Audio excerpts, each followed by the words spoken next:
கிருஷ்ணகிரி மாவட்டம் பாலமட்டி கிராமம் ஒன்றிய ஊராட்சி மன்ற தலைவர். ரொம்ப மிஸ் பண்ணுறேங்க அவருங்களே. கிருஷ்ணகிரி மாவட்டங்கண்ணா, நாங்கள் வந்து நைட்டு ஏறினுங்க தலைவரை பார்க்கறதுக்கோசரம் நைட்டு ஏறிந்து இப்போ தான் வந்துங்கிறோங்க. ஆனால் அவர் இப்போ வரைக்கும் ஃபங்க்ஷன் முடிஞ்சு போச்சு, இப்போ தான் வந்து நாங்கள் அந்த சமாதி பார்க்குறோங்க. கிருஷ்ணகிரி மாவட்டம் பாலமட்டி.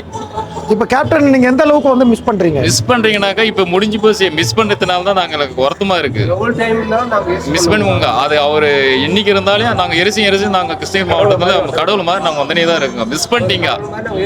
மிஸ் பண்ணதுனால தான் வருத்தத்தினால தான் நைட்டு ஏறிந்து இப்போ தான் வந்து அந்த அவர் சாமி வந்து இப்போ தான் குருது இது பார்க்குறேங்க. இப்போ தான் மிஸ் பண்ணிட்டீங்க. அதனால இப்போ வந்து கேப்டனோட எதிர்கட்சி தலைவராக இருந்தார். அதோட செயல்பாடு இப்போ வந்து மேடம் வந்து சட்டசபையில் பேசுறது நீங்கள் எப்படி பார்க்குறீங்க? அவர் பேசுறது நல்லா பேசுகிறாங்க. அவர் பேசுறது அவர் நல்லா என்ஜாய் பண்றாரு. அவர் வந்து பேசுறாரு. ஆனால் கேப்டன்ன்றது அவர் வந்து எல்லாமே அவர் சொத்தவே பூரா மக்களுக்காக கொடுத்துட்டாரு. எல்லாமே எல்லாம் மக்களுக்கு தான் கொடுத்துட்டாரு. என்ன இருக்குது அவருக்கு? அவர் பேசுறது உண்மைதான். அவர் பேசுறது எங்களுக்கு பிடிச்சிச்சு. அந்த அம்மா பேசுறதே எங்களுக்கு சட்டசபையில் நல்லா பிடிச்சிச்சு. நல்லா தான் பேசுறாரு அவர். அந்த அம்மா அவங்க வந்து கேப்டன் பேர் அவங்க எடுக்கணும். அவர் இப்போ கேப்டன் அந்த அம்மா இருக்கிற வரைக்கும் கேப்டன் வந்து அழிக்கூடாது. ஆமாம், அந்த கேப்டன் வந்து அது என்றைக்குமே அழிக்கூடாது. நாங்கள் நைட்டு 6 மணிக்கு இருந்து இப்போ தான் வந்துங்கிறேங்க. இப்போ தான் அந்த குருதேவ் சாமி வந்து இப்போ தான் பார்க்குறேங்க. எல்லாருக்கும் வணக்கம். நான் சித்தூர் ஆந்திராவிலேருந்து வரேங்க. கேப்டனை நான் இது வரைக்கும் நேரில் பார்த்ததே இல்லை.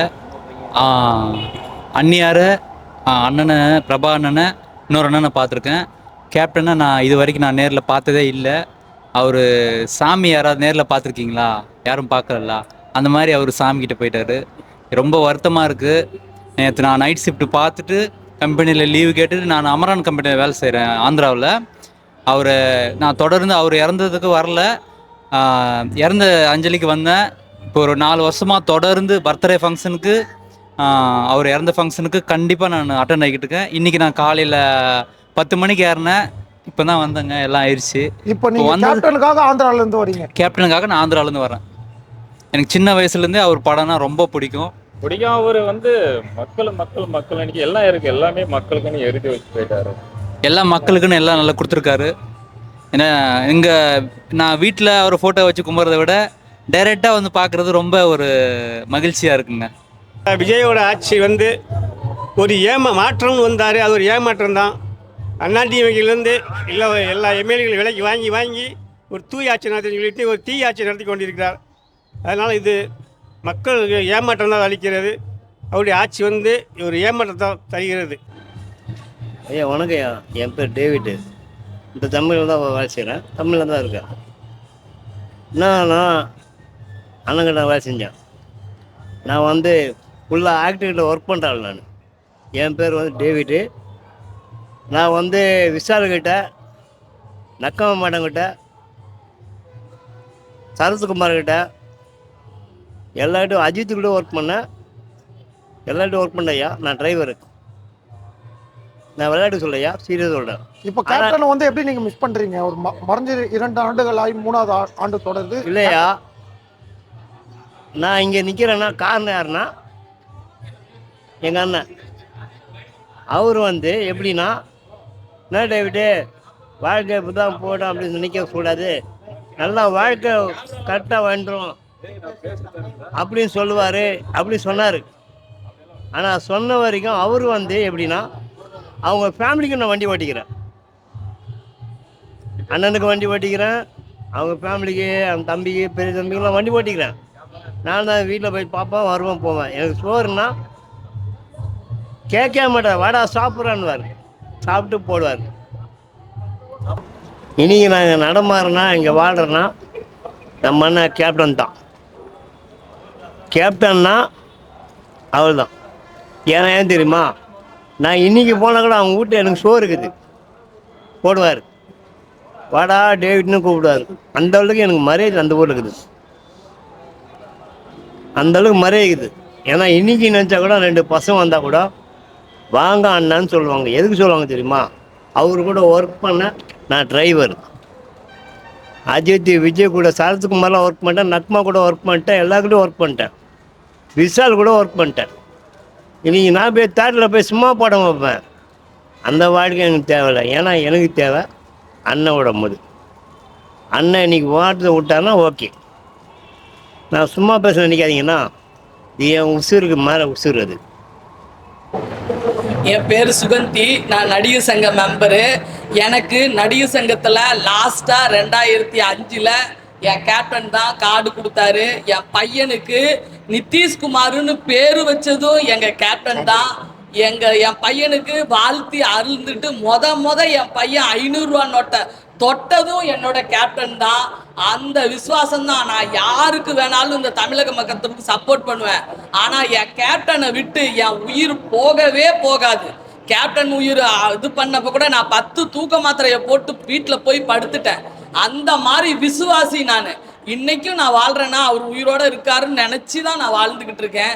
அந்த மாதிரி என்றவர்க்கு இல்லாமல் கொடுத்துதவ பிறந்தாயோ, நல்லோர்க்கு நாடு துணை துணிந்து நீ வந்தாயே, அகிம்சையான தமிழகத்தை உன்னிடம்தான் கேட்டோம். இப்போ ஆளுக்கு ஒரு கல்லமைத்து உன் பாதை அமைப்போம். தமிழன் தமிழன் இவர்தான் தமிழன், தலைவன் தலைவன் இவர்தான் தலைவன். அப்படி கதறு வேட்டியை கட்டிட்டு என் கேப்டன் கையை அசைச்சா கோடி மக்கள் உயிரை கொடுத்துச்சியா, கோடி மக்கள் உயிரை கொடுத்துச்சு. இனிமேலும் கொடுப்பாங்க. ராஜராஜ சோழன் 1000 வாழ்ந்ததை நம்ம பார்க்கல. ஆனால் 2021ஆம் நூற்றாண்டில் கேப்டன் ஒரு சகாப்தம், ஒரு சரித்திரம், ஒரு நாயகன், ஒரு கதாநாயகன், ஒரு தலைவன், பார்ப்புகளும் பாரதத்தின் பறைசாற்றக்கூடிய மன்னனா 1000 ஆண்டுகள் கழித்து கூட என் கேப்டனோட புகழ் வாழும். ஏன்னா அப்படி கொடுத்து கொடுத்து கொடுத்து சிவந்த கரங்களுக்கு சொந்தக்காரரு நமது கேப்டனு. அதனால தான் இன்னைக்கு கூட, அதாவது ஒரு மனிதன் உயிரோடு இருக்கும்போது புரட்சி தலைவர் சொல்லுவார், இருக்கிறப்ப மாளிகை கோடை கோபுரம் இருக்கிறதெல்லாம் பெருசு இல்லை, அவர் இல்லாதப்ப ஒரு சொட்டு தண்ணீர் கண்ணீர் விடுறான் பாரு, அவன் தான் சிறந்த தலைவனாக இருப்பாருன்னு சொல்லுவாங்க. அப்படி நாங்கள் தினமும் நினச்சி எங்கள் உயிர் கேப்டன், எங்கள் உடல் கேப்டன், எங்கள் பொருள் கேப்டன், எங்களுக்கு அனைத்துமே கேப்டன் சொல்லிட்டு ஒவ்வொரு ஊர்ல இருந்தும் மக்கள் வெள்ளம் வந்துக்கிட்டே இருக்குதுங்க. எங்களுக்கு ஆலயமும் எங்களுக்கு குலதெய்வமும் எல்லாமே எங்க கேப்டன் தான். எங்க கேப்டனை பத்தி ஒரு ஆளு கூட இனிமே குறை சொல்றதுக்கு எவனுமே பிறக்கல. அடுத்த தலைமுறைக்கு கூட இப்பயே செஞ்சு வச்சுட்டு போயிட்டாரு. 2 தலைமுறைக்கு உண்டான உதவிய, குழந்தைங்களுக்கு கல்வி உதவியா இருக்கட்டும், திருமண உதவியா இருக்கட்டும். என் நண்பர் ஒருத்தர் 25 பவுன் போட்டு கல்யாணம் பண்ணி கொடுத்துட்டாரு. 2வது கல்யாணத்துக்கு போய் எப்படி போய் கேப்டன்கிட்ட கேட்கறது? நம்ம கிட்ட ஒண்ணுமே இல்லையா. அவர் கூட இருந்தவர், அவர் இப்பயும் உயிரோட இருக்கிறாரு. 2வது என்னப்பா அவனுக்கு பிரச்சனை இல்லை, 2வது பிள்ளைக்கும் கல்யாணம் கட்டுறதுக்கு காசு இல்லை, என்ன பண்ணுறது? இன்னும் அந்த பிள்ளைக்கு 25 பவுன் போட்டா இதுக்கு 25 பவுன் கொடுத்து விட்றப்பா அப்படின்னு சொல்லி 1 பவுன் கொடுக்காத இந்த உலகத்தில் ஒரு தலைவன் ஒரு வீட்டில் 50 பவுன் போட்டு 2 பிள்ளைய அவரு பெத்த மாதிரி கட்டி கொடுத்த தலைவனை விட்டுட்டோமே இந்த தமிழகம். இன்னைக்கு இந்த தமிழகம் படுற பாட்டில் ஒவ்வொருத்தர் வாயிலும் கரைப்படாத கைங்க, கொடைவல்லல் கைங்க அப்படின்னு கேப்டனை புகழ்ந்து புகழ்ந்து ஒவ்வொருத்தரும் அவர் வாழ்ந்த இந்த நாட்டில் வாழ்றதே நாங்கள் பெருமையாக நினைக்கிறோம். அப்படி உதவிய எங்க கேப்டன் என்றென்றும், இன்னைக்கு 74 மட்டும் இல்லை, நீங்க பாருங்க 1000 ஆண்டுகள் கூட இதே எல்லாமே அப்படியே இருக்கும். நம்மளாம் இருக்க மாட்டோம். கேப்டனோட புகழ் வாழ்ந்துகிட்டே இருக்கும். கண்டிப்பா சீக்கிரம் விஜய பிரபாகருக்கு கல்யாணம் பிறந்துச்சுன்னா கண்டிப்பா அவருக்கு 7வது பிறவி பிரபாகரன் வயிற்றுல ஒரே வருஷத்துல கேப்டன் பிறப்பாரு. ஏன்னா நான் ஆன்மீக பக்தரு, நான் பெரிய சித்தர்கிட்ட பேசிட்டு வந்தேன். இன்னமும் நான் எதிர்பார்க்கறது விஜய பிரபாகருக்கு கல்யாணம் பிறந்துச்சுன்னா கேப்டன் அவதரிச்சிருவாரு, இந்த தமிழ்நாட்டில் அவதரிச்சிருவாரு. வேணா நீங்க பாருங்க, இது சத்தியம். அந்த அண்ணாமலையார் மேல ஆன. நன்றி, வணக்கம். இப்போ இந்த வறுமை ஒழிப்பு தினமா கேப்டனோட பிறந்த நாள் சொல்றாங்க. மற்ற நடிகர்களை கம்பேர் பண்றப்போ எவ்வளவு விஷயங்கள் நல்லது செஞ்சிருக்காரு, நீங்க எப்படி பாக்குறீங்க? ஏங்க அவர் மட்டும்தாங்க ஷூட்டிங்லேயும் சரி, அவர் கூட கிட்டத்தட்ட 20 படத்துக்கு மேலே ஜூனியர் ஆர்டிஸ்ட் வேலை பார்த்துருக்கேன். சாப்பாடுல இருந்து அவர் ஒரு இளநீர் குடிச்சாருன்னா 90 இளநீர் வரும். அப்படி சாப்பாட்டை ஈக்குவலாக பார்த்தாரு, தன்னோட ஈக்குவலாக பார்த்தாரு. 25,000 அந்த ரசிகர் மன்றத்தில் இருக்கிற ஒவ்வொரு தொண்டன் வீட்லேயும் கஞ்சி குடிச்சிருக்காரு, டீ குடிச்சிருக்காரு, வாழ்ந்திருக்கிறாரு, அவங்க கூட உட்காந்து பேசியிருக்காரு. அப்படிப்பட்ட தலைவன் யாருமே இல்லைங்க, எம்ஜிஆர் ஐயா உள்பட. ஓகேவா? அதான் உண்மை. எனக்கு பேர் வச்சது எம்ஜிஆர் ஐயா தான். நான் முசிறி புத்தனா, அனைத்துலக எம்ஜிஆர் ரசிகர் மன்ற தலைவர் முசிறி புத்தனோட பேத்தி சுகந்தி. ஓகேங்களா? நான் கண்டது, அறிஞ்சது, தெரிஞ்சதை தான் சொல்லியிருக்கிறேன். அப்படி சாப்பாட்டில் சமத்துவம் காட்டினவர். ஓகேங்களா? நடிகர் தங்கத்துக்கு ஒரு பிரச்சனைன்றப்ப அதை வந்து காப்பாற்றி கொடுத்தவர். இந்த தமிழகத்தையும் காப்பாற்றலான்னு சொன்னார். அட போதாயி, நம்ம என்னதாயி பிறந்தோம் வளர்ந்தோம் இறந்தோன்னு இல்லாமல் 4 பேருக்கு உதவி செய்வோம் தாயி. இவங்கெல்லாம் நமக்கு செலவு வைப்பாங்கன்னா நம்ம வந்து செய்யறோம் அப்படின்னாரு. இன்னைக்கு நாங்கள் சிலையும் வச்சுட்டோம். இந்த தமிழக முதல்வர் மட்டும் இந்த வீடியோவை பார்த்தாருன்னா, கண்டிப்பா நீ செந்தூர பாண்டிக்கு தம்பியா இருந்தனா நீ ஆலயத்துக்கெல்லாம் வர வேணாண்ணா.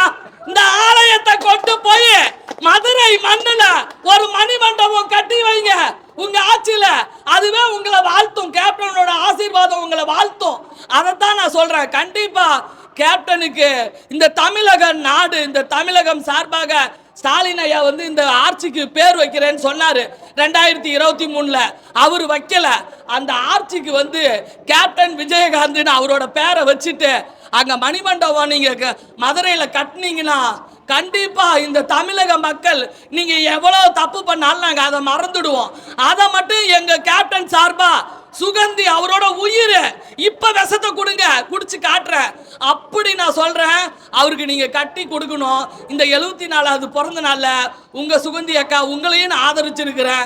கண்டிப்பா கேப்டன் ஆதரிச்சு நீங்க மணிமண்டபம் கட்டினீங்கன்னா அதுவே நீங்க தமிழகத்துக்கு செய்யற மிகப்பெரிய நான் தொண்டா நினைப்பேன், கருணையா நினைப்பேன், ரெக்வஸ்டா நினைப்பேன், எப்படி வேணாலும் உங்களை நினைப்பேன். நன்றிண்ணா. தமிழன் என்று சொல்லடா தலை நிமிர்ந்து நில்லடா, கேப்டன் என்று சொல்லடா கம்பீரமா நில்லடா, இயன்றதை செய்வோம் இல்லாதவர்களுக்கு என்ற ஏழைகளை தன்னுடைய வாழ்க்கையிலே முன்னேற்றியே தீர வேண்டும். ஏழைகளுக்காக, அவர்களுடைய ஏழை இளைஞர்களுக்காக, மாணவ மாணவிகளுக்காக, கல்விக்காக பாடுபட்ட தலைவர்களில் மிகச் சிறந்த தலைவர் நம்முடைய அண்ணன் கேப்டன் ஐயா அவர்கள். வாழ்ந்தான், மக்களுக்காகவே வாழ்ந்தான். மக்கள் இதயத்திலே இன்றும் வாழ்ந்து கொண்டிருக்கக்கூடிய ஒரே தலைவன் எங்களுடைய அண்ணன் கேப்டன் ஐயா அவர்கள். தேசிய முற்போக்கு திராவிட கழகம் இது மக்கள் சேவை கட்சி.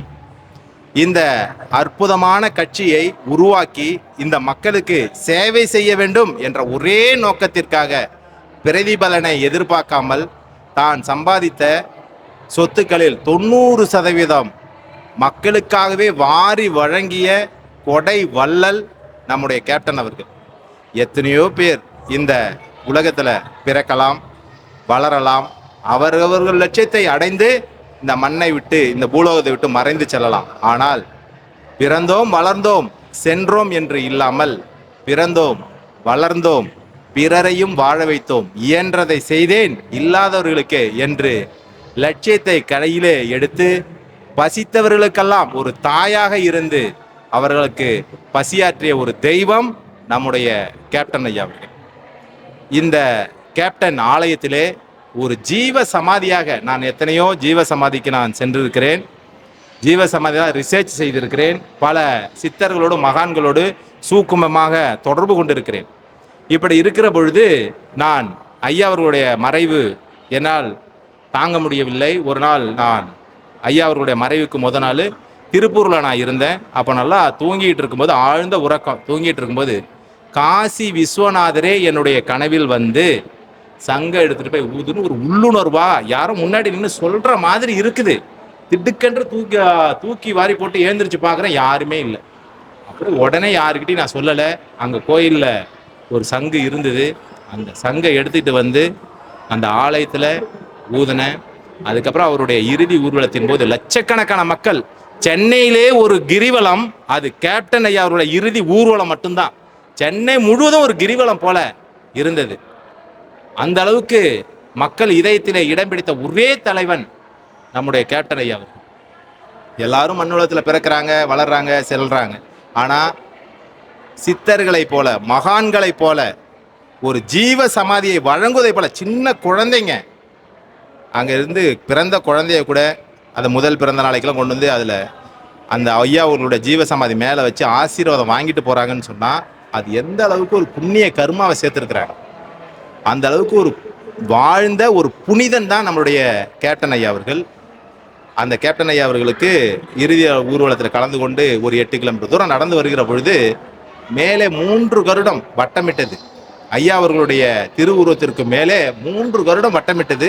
அதை நான் அப்படியே பார்த்துட்டேன். நான் பார்த்துட்டு எனக்கு மெய் சிலுத்து போச்சு. பக்கத்தில் அந்த கேமராமேன்லாம் இருந்து நான் அவங்கள்ட்ட காமிச்சேன், அங்கே பாருங்க மேலே கருடம் பறக்குது பாருங்க அப்படின்னா. இது ஒரு சாதாரண விஷயம் கிடையாது. அதுக்கப்புறம் கேமராமேன்லாம் ஃபோக்கஸ் பண்ணி அதை எடுத்தாங்க.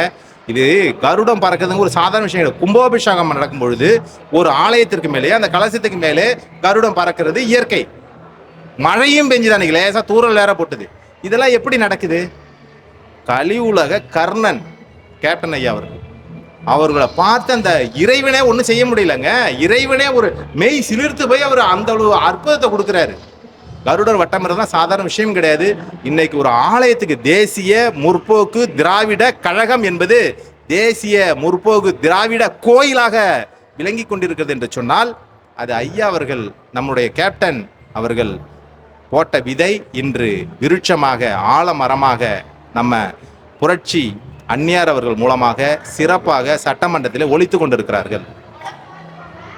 என்னை பொறுத்த வரைக்கும் கேப்டன் அவர்கள் இந்த கட்சியை எப்படி சிறப்பாக ஏழை எளிய மக்களுக்கு உருவாக்கினாரோ அதே போல கேப்டன் கண்டெடுத்த ஒரு முத்துதான் நம்முடைய புரட்சி பெண்மணி, புரட்சி தலைவி, புரட்சி அந்நியார் அவர்கள். அவர்கள் சட்டமன்றத்தில் எழுந்து நின்று பேசும் பொழுதெல்லாம் உடம்பு சிலிர்க்கிறது. நான் என்னை பொறுத்த வரைக்கும் அந்நியார் அவர்களை லேடி கேப்டன் என்று சொல்கிறேன். அவர்களும் கேப்டன் அந்நியார் அவர்கள் ஒரு சிறந்த தலைவியாக, புரட்சி தலைவி எப்படி சட்டமன்றத்திலே ஒரு சிங்க குரலாக ஒலித்தார்களோ அதே போல லேடி கேப்டனாக நம்மளுடைய அண்ணன் போலவே, விஜயகாந்த் ஐயா அவர்கள் போலவே எழுந்து நிற்கும் போது ஒரு கம்பீரமாக நின்று கொண்டு எதிர்த்து கேள்வி கேட்கும் பொழுதெல்லாம் இது தமிழ்நாட்டு மக்களின் குரலாக. என்னுடைய அம்மா பிறந்த ஊர் விருதாச்சலம் தொகுதி, சின்ன காப்பாங்குளம். அந்த தொகுதியில் இன்னைக்கு சட்டமன்ற உறுப்பினராக இருக்கிறார்கள். ஒரு சிறப்பாக ஒரு சேவை செய்யக்கூடிய ஒரு அற்புதமான தொண்டராக, சமூக சேவையாக இணைத்து, சேவகியாக தன்னை இந்த கட்சியில் இணைத்து ஏழை எளிய மக்களுக்காக, முக்கியமாக தமிழக பெண்களின், இந்திய பெண்களின் எதிர்காலத்தையும் மாணவ மாணவிகளின் எதிர்காலத்தை கருத்தில் கொண்டு அவர்களுடைய பெண்களின் பாதுகாவலராக வாழ்ந்து கொண்டிருக்கக்கூடிய ஒரே தலைவி இப்பொழுது புரட்சி தலைவி அம்மையார் அவர்களுக்கு பின்பு நம்முடைய புரட்சி தலைவி அந்நியார் அவர்கள் தான். லேடி கேப்டன் புரட்சி தலைவி அந்நியார் அவர்கள் தான் இன்னைக்கு பெண்களின் பாதுகாவலராக ஒரு சிறப்பான ஒரு சிங்க குரலாக தன்னுடைய கருத்துக்களை பதிவு செய்து கொண்டிருக்கிறார்கள். இவர்களுடைய கட்சி, இவர்களுடைய அன்பு குழந்தைகள் சண்முக பாண்டியன், பிரபாகரன், விஜய பிரபாகரன் சிறப்பாக அரசியலில் முன்னேற வேண்டும். அவர் 100 முறை தோத்தாலும் அவர் எதை பற்றியும் கவலைப்பட மாட்டார். அவர் தோல்வி பெற்றாலும் மக்களுக்கு சேவை செய்வதை தான் தன்னுடைய குறிக்கோளாக கொண்டிருக்காரு அன்பு தம்பி விஜய பிரபாகரன். நிச்சயமாக அவர் பாராளுமன்றத்துக்கு போவார். வர எலெக்ஷனில் அவர் எம்பி ஆவார். நான் நோக்கூர்ம சித்தர் சிவமுருகன் ஆன்மீக ஆராய்ச்சியாளர் சொல்கிறேன். அடுத்த பாராளுமன்ற தொகுதியில் தேர்தலில் அவர் எம்பியாவது உறுதி செய்யப்பட்டது. இது மக்களாகிய நாம அவருக்கு பக்கபலமாக இருந்து அவருடைய வலது கரங்களை வலுப்படுத்தணும். அந்த தம்பி என்ன நினைக்குது? நல்லது செய்கிற அவரை பார்த்தா ஏதாவது தப்பு செஞ்சு நம்ம பணத்தை எடுத்துகிட்டு போகிற தெரியுது. அந்த தம்பி முகத்தை பார்த்தாலே விஜயகாந்த் ஐயா அவர்களுடைய ஒரு ஜெராக்ஸாக இருக்கிறார். கேப்டன் ஐயா அவர்களுடைய ஒரு ஜெராக்ஸ். அவருடைய ரத்தம் அது தப்பு செய்யவே செய்யாது. நாம் ஒரு நேர்மையானவருக்கு ஒரு வாய்ப்பு கொடுக்க வேண்டும். அந்த அன்பு தம்பிக்கு வருகிற சட்டமன்ற தேர்தலில், வருகிற பாராளுமன்ற தேர்தலில் அவருக்கு பக்க பலமாக நிற்கணும். போன பாராளுமன்ற தேர்தலில், சட்டமன்ற தேர்தலில் நாம் சின்ன சின்ன ஓட்டு வித்தியாசத்தில் அந்த தம்பியை கைவிட்டுட்டோம். அவருக்கு ஒன்றும் கவலை இல்லை. அவரை நம்ம ஃப்ரீயாக விட்டுட்டோம். அவர் நமக்கு சேவை செய்யணும்னு வராரு. அவர் நம்ம என்ன சொல்கிறோம், நீ எனக்கெல்லாம் சேவை செய்ய வேணாம்ப்பா அப்படின்னு சொல்லி அவரை ஓய்வு எடுக்க வச்சுருக்கோம். அதாவது நல்லா புரிஞ்சுக்கங்க, புலி பதுங்குவது பாயத்து தான். நீங்கள் பதுக்கி வச்சுட்டீங்க இப்போ விஜய பிரபாகரன் தம்பியை. ஆனால் ஒரு நாள் இல்லை ஒரு நாள் நிச்சயமாக அது பாயும். அது வீரநடையாக நிச்சயமாக நான் சொல்கிறேன். வருகின்ற பாராளுமன்ற தேர்தலில் அவர் எம்பியா நம்மளோட பாராளுமன்றத்தை போதான் போகிறாரு. கேப்டனுடைய சிங்க குரலா அங்கே ஒலிக்க தான் போகிறாரு. நீங்கள் வேணால் பாருங்கள். அது அதுக்கு நாம் என்ன செய்யணும்? ஒரு நல்லவருக்கு வாய்ப்பு கொடுக்கணும் இல்லையா? 2 முறை தோத்துக்கிட்டே இருக்கணும்லாம் அவசியம். நல்லவன் எதுக்குங்க தோக்கணும்? நல்லது செய்ய வரவன் ஏன் தோக்கணும்? ஏன் நம்ம தோக்க அடிக்கிறோம்? காரணம் என்ன? ரீல்ஸை பார்த்துக்கிட்டே நம்ம வாழ்க்கையை ஓட்டிடலாமா? ரீல்ஸ்னு ரீல்ஸை போட்டுக்கிட்டே இருப்போமா? ரீல்ஸ் பார்க்கறத விட்டுட்டு நம்மளுடைய ரூல்ஸை பாருங்க. ரூல்ஸ் படி யார் நமக்கு நல்ல சிறப்பாக செய்வா? இன்னைக்கு விருதுநகர் தொகுதியில் அவர் ஜெயிச்சிருந்தாரா? இந்த விருதுநகர் தொகுதியுடைய நிலைமை என்ன? அவர் தன்னுடைய உழைப்பை, தன்னுடைய ரத்தத்தை, தன்னோட உயிரை கொடுத்து அந்த விருதுநகர் தொகுதியை முதல்நிலை தொகுதியாக மாற்றுவதற்காக போராட்டத்தை ஏற்படுத்த தனித்துவம் மிக்க ஒரு தொகுதியாக மாற்றிருப்பார் விருதுநகர் தொகுதியில். அந்த அளவுக்கு ஒரு நல்ல செய்யணும்னு நினைக்கிறாரு. இப்பயும் சொல்கிறேன், அவருடைய வலது கரத்தை நாம் வலுப்படுத்தணும். நாம் எத்தனையோ முறை நம்ம கைவிட்டுக்கிட்டே இருக்கோம். அவரை நம்ம கைவிட்டோம்னா அது நம்ம தான் துரதிர்ஷ்டசாலியாக இருக்கிறோம். அவருக்கு வாய்ப்பு கொடுத்து அவரை ஜெயிக்க வைக்க வேண்டியது தமிழ்நாட்டு மக்களின் கடமை. இப்போ எப்படி நம்மளுடைய வீர மங்கையாக ஒரு நேஷனல் அத்லெட், ஒரு தேசிய வீராங்கனை நம்மளுடைய பிரேமலதா விஜயகாந்த் அம்மா அவர்கள் நல்லா படித்தவங்க, நல்லா புரிஞ்சுக்கங்க, சும்மா சாதாரண பெண்மணி அல்ல. எல்லாத்தையும் உற்று நோக்கக்கூடிய தொலைநோக்கு பார்வையோட, அது நுண்மான் நுழைப்புலன் அறிவுன்னு சொல்லுவாங்க. நுண்மான் நுழைப்புலன் அறிவு அப்படின்னா ஒவ்வொரு விஷயத்தையும் ஆழமாக யோசித்து சிந்தித்து செயல்படக்கூடிய ஒரு பெண்மணி. ரொம்ப படித்தவங்க, விளையாட்டு வீராங்கனை, உடல் ஆரோக்கியத்துக்கு முக்கியத்துவம் கொடுக்கக்கூடியவங்க,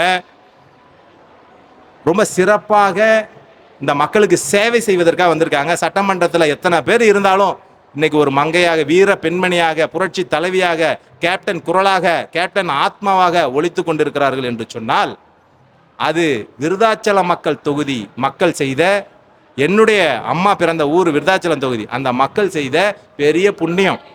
இன்னைக்கு விருதாச்சலம் தொகுதி தனி தொகுதியாக சிறப்பான மாவட்டமாக மாறப்போகிறது. அவரோட முயற்சியில் நிச்சயமாக மாற்றிடுவாருங்க.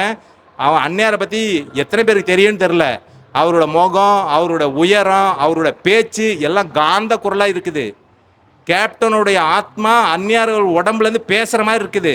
சட்டமன்றத்தில் எழுந்து நின்று பேசும்போது அப்படியே உடம்புலாம் சிலுக்குது. அந்த அளவுக்கு ஆற்றலோடு இருக்கிறாங்க. நல்ல சிறப்பாக படித்தவங்க, நல்லது செய்யணும்னு எதிர்பார்க்குறாங்க.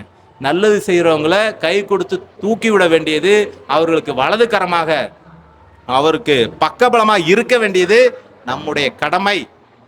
விஜய பிரபாகரனையும் ஒரு சிறந்த தலைவனாக, இளைஞர்களுக்கு வழிகாட்டியாக உருவாக்க வேண்டியது தமிழர்களின் நம்முடைய கடமை, வாக்காளர்களுடைய கடமை. இதை தவறவிட்டவர்களுக்கு திரும்பவும் மீண்டும் மீண்டும் ஒரு தடவை செய்யலாம், 2 தடவை செய்யலாம், திரும்ப தப்பு செய்யக்கூடாது. அவரை ஃபுல் மெஜாரிட்டியில் ஜெயிக்க வச்சு அவரை பாராளுமன்றத்துக்கு அனுப்பணும். கேப்டன் குரல் அங்கே ஒலிக்கணும். இந்தியா முழுக்க அவருடைய சிறப்பான ஒரு சேவை மலரணும் என்று சொல்லி இந்த வாய்ப்பு கொடுத்த நன்றி. அப்புறம் சண்முக பாண்டியன் சிறப்பான படத்தில் இப்போ பூஜை போட்டு நடிச்சிட்டு வராருன்றதை கேள்விப்பட்டேன். ரொம்ப சந்தோஷம். சண்முக பாண்டியனுக்கும் நீங்கள் பேர் ஆதரவு கொட்டு. படம் நல்லா இருந்தால் போய் பார்க்க வேண்டியது தானே, யாராக இருந்தானே. படம் நல்லா இருக்கு, நல்லா நடிச்சிருக்கிறாருன்னா பார்க்க வேண்டியதான். அவர்களுக்கும் இந்த நேரத்தில் அண்ணாமலையரோட ஆசீர்வாதத்தை அவர்களுக்கும் தெரிவித்து இந்த குடும்பம் சிறப்பாக இருக்க வேண்டும். தமிழன் என்று சொல்லடா, தலை நிமிர்ந்து நில்லடா, கேப்டன் என்று சொல்லடா, கம்பீரமா நில்லடா என்று சொல்லி இயன்றதை செய்வோம் இல்லாதவர்களுக்கு என்ற தாரக மந்திரத்தை ஒவ்வொரு மனிதனும், ஒவ்வொரு இளைஞனும் கையில் எடுத்து ஒரு சிறப்பான தமிழகத்தை நாம் அனைவரும் சேர்ந்து தான் உருவாக்கணும். மாற்றங்கள் மாறாதது. நாம மாறுனா நிச்சயமா எல்லாம் மாறும், அனைத்தும் மாறும். நன்றி. இதுவும் கடந்து போகும். வெற்றி நமதே. உங்க பேரு, உங்க ஊர்? நோக்குவர்ம சித்தர், ஆன்மீக அறிவியல் எழுத்தாளர், ஆராய்ச்சியாளர், அழகர் சிவமுருகன். குருஜி அழகர் சிவமுருகன். திருவண்ணாமலையிலிருந்து வந்திருக்கிறேன். என்னோட சொந்த ஊர் மயிலாடுதுறை மாவட்டம், சீர்காழி தாலுகா, அகரேலத்தூர் வடக்கு தெரு. திரு கலியபெருமாள் அவர்களுடைய மூத்த மகன் அழகர் சிவமுருகன். என்னோட ராசியும் ஐயாவோட ராசியும் ஒன்று தான். என்னோட ராசியும் துலா ராசி தான். அது என்னமோ தெரியல, இத்தனை கோடி மக்கள் இருக்கும்போது என்னோட அந்த ஆத்மா கனெக்ட் பண்ணி பேசினது நான் பெரும் பாக்கியமாக கருதுகிறேன். ஆனாலும் அவருடைய கொள்கையை நாம் அனைவரும் சேர்ந்து, அந்த ஆத்மா ஒவ்வொரு தொண்டனின் இதயத்திலும் வாழ்ந்து கொண்டிருக்கிறது. இங்கு வரக்கூடிய அத்தனை வெறும் கட்சிக்காரங்களாக வரல, பொதுமக்கள் அனைவரும் பக்தர்களாக வந்து அந்த ஜீவ சமாதியில் காலில் விழுந்து வணங்கிட்டு போகிறாங்க. அத்தனை பேரையும் கேப்டன் அவர்கள் அவர்களுடைய காலை தொட்டு வணங்கி ஒரு கருப்பு சாமியாக, குல தெய்வமாக இருந்து, குலசாமியாக இருந்து அவர் குடும்பத்தை காத்து கொண்டிருக்கிறார்கள். இதுதான் உண்மை. இந்த நம்முடைய கட்சி தலைவர் கேப்டன் ஐயா அவர்கள் மறையவில்லை, மண்ணிலே விதைக்கப்பட்டிருக்கிறார். ஒவ்வொரு இளைஞர்களின் தேமுதிக தொண்டர்களின் இதயத்திலையும் வாழ்ந்து கொண்டு தான் இருக்கிறார்கள். உடல் அழிந்து போகும், ஒரு காலத்திலையும் ஆத்மா அழியாது. ஒரு சின்ன விஷயம் சொல்கிறேன், ஆன்மீக ஆராய்ச்சியாளருங்கிறதுனால நீங்கள் கேப்டன் அவர்கிட்ட பேசணும்னு விரும்புனீங்கன்னா இந்த படம் இருக்குது. இந்த மாதிரி உங்ககிட்டயும் வீட்டில் படம் வச்சுருப்பீங்க, நிறைய பேர் பூஜாரையில் வச்சு வணங்குறீங்க. அவருடைய கண்களை கொஞ்ச நேரம் உத்து பாருங்க. நல்லா உத்து பார்த்துட்டு அமைதியாக கண்ணை மூடுங்க. இதே போல் ஒரு நிமிடம் பாருங்க, ஒரு 30 செகண்ட் கண்ணை மூடுங்க, திரும்ப பாருங்க. அதுக்கப்புறம் டீப்பாக கண்ணை மூடி அவரை நினச்சி பாருங்க. உங்களுக்கு தேவையானதை அவர் செய்வார். அவர் உங்கள்கிட்ட பேசுவார், நிச்சயமாக பேசுவார். நீங்கள் முயற்சி பண்ணிட்ட ஒரு நாளில் நடந்துருமா? நிச்சயமாக ஒரு நாள் நடக்கும். இது மகான்களோட சித்தர்களோட தொடர்பு கொள்ளக்கூடிய சூக்கும மந்திரம், இது சூக்குரமான தந்திரம். இது ஐயா அவருடைய கண்களை பார்த்துக்கிட்டே இருக்கணும். பார்த்துட்டே இருந்து கண்ணை மூடி அப்படியே மத்தியில் மனசை வச்சு யோசிங்க. நிச்சயமாக 2 தடவை 3 தடவை செய்யும் போதே உங்களுக்கு கனெக்ட் ஆகிடும். இதை ஒரு வாரம் 10 நாள் செஞ்சாலே உங்கள்கிட்ட அவர் பேசுகிறத ஆத்மா உள்ளுணர்வாக பேசும். உள்ளுணர்வாக உங்களுக்குள்ள ஒரு கற்பனை மாதிரி தெரியும், அது கற்பனை அல்ல, அவரே வந்து பேசுவார். அவர்கிட்ட எந்த கோரிக்கை வச்சாலும் நிறைவேறிருக்கு. இன்னைக்கு நான் இந்த அளவுக்கு உயர்ந்திருக்கிறேன், ஒரு ஆன்மீகத்தில் ஒரு உயர்ந்த ஒரு குருவாக இருக்கிறேன். நிறைய பேருக்கு ஒரு நாளைக்கு 200 பேர் 300 பேர் தீட்சை கொடுக்குறேன் அப்படின்னா ஐயாரோட ஆசீர்வாதம் தான். எனக்குள்ளே இருக்கிற ஒரு கான்ஃபிடென்ட், எனக்குள்ளே இருக்கிற அந்த தன்னம்பிக்கை, தைரியம், விடாமுயற்சிக்கு சொந்தக்காரர் எனக்கு பின்னால் இருந்து இயக்கக்கூடியது என்னுடைய குருநாதர் கேப்டன் ஐயா அவர்கள் என்று சொல்வதில் நான் பெரும் மகிழ்ச்சி அடைகிறேன். மீண்டும் சொல்கிறேன், தமிழன் என்று சொல்லடா தலை நிமிர்ந்து நில்லடா, கேப்டன் என்று சொல்லடா கம்பீரமாக நில்லடா என்று சொல்லி இந்த அற்புதமான வாய்ப்பை கொடுத்த கேப்டன் நியூஸ் அன்பு தம்பிக்கு, கேப்டன் நியூஸ் சேனலுக்கு, புரட்சி அந்நியார் அவர்களுக்கு மற்றும் சண்முக பாண்டியன், விஜயபிரபாகரன் மற்றும் அவருடைய குடும்பத்திற்கு, கட்சி தொண்டர்களுக்கு, என்னுடைய சகோதர சகோதரிகளுக்கு மனமார்ந்த நன்றியை தெரிவிச்சுக்கிறேன். நான் உங்கள் நோக்கோர்ம சித்தர் அழகர் சிவமுருகன், திருவண்ணாமலை. நன்றி, மிக்க